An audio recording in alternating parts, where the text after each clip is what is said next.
Ibona ngeze mw'ijuru n'umubabaro ukiriho nzarambura amaboko. Sema hotari mahotari. Ibona ngeze mw'ijuru n'umubabaro ukiriho nzarambura amaboko. Ibona ngeze mw'ijuru n'umubabaro ukiriho nzarambura amaboko. Iyi si yaranyobeye kubona abantu bagenda wababaza uti niki inshuti bati n'ibibazo. Kubona abantu bagenda bikoreye amaboko wababaza uti niki inshuti bati n'ibibazo. Kubona abantu bagenda bikoreye amaboko wababaza uti niki inshuti bati n'ibibazo.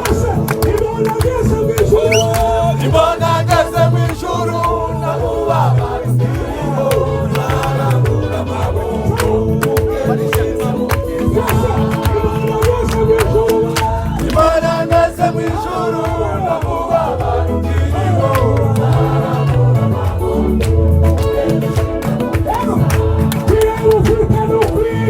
Kwiheba ufite n'ukwiki kurara udasinziriye kandi Yesu yaratsinze.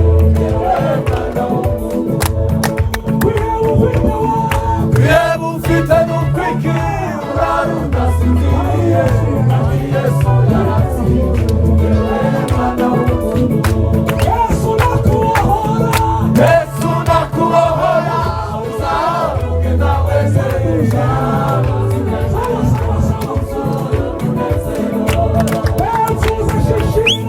Yesu uzashishira bikarize uzavuga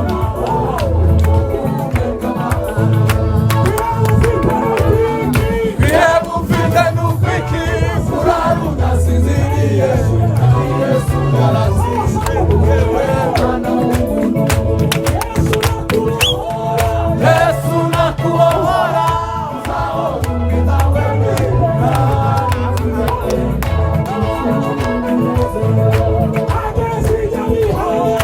Ageze i Nyabihanga isi yose imuha amaso.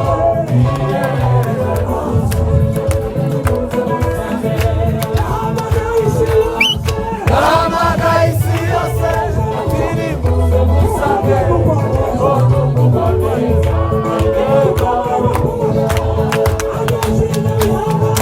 Ageze i Nyabihanga isi yose imuha amaso.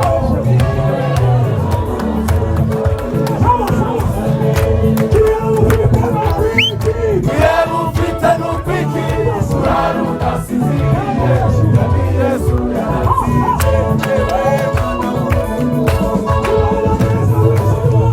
Ibona ngeze mw'ijuru n'umubabaro ukiriho nzarambura amaboko.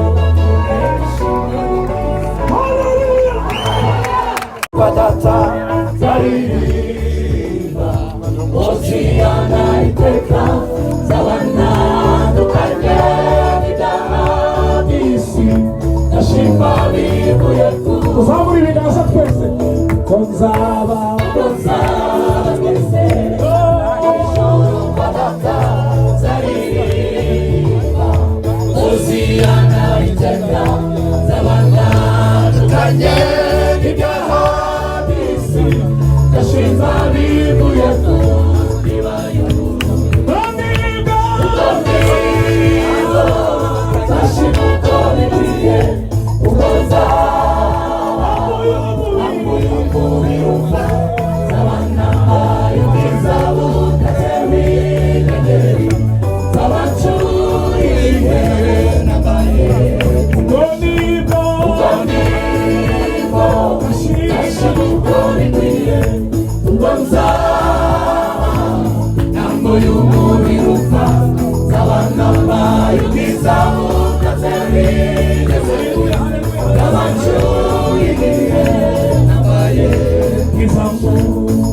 Izamurisi, Moruko shoye, Ariku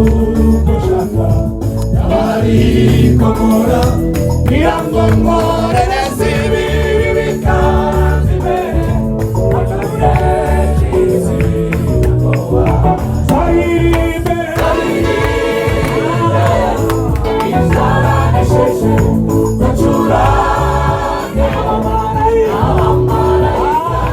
n'ibizima bigaturimo rukwaya abakuru makumyabiri zaririmbe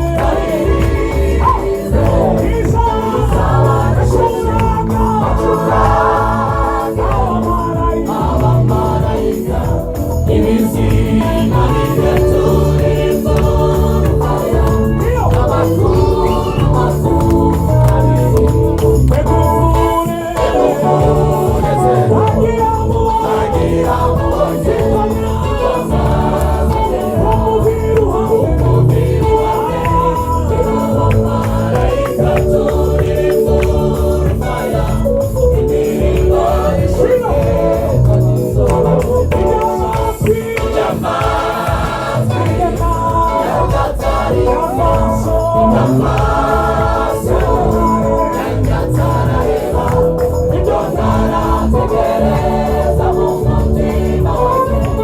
Don't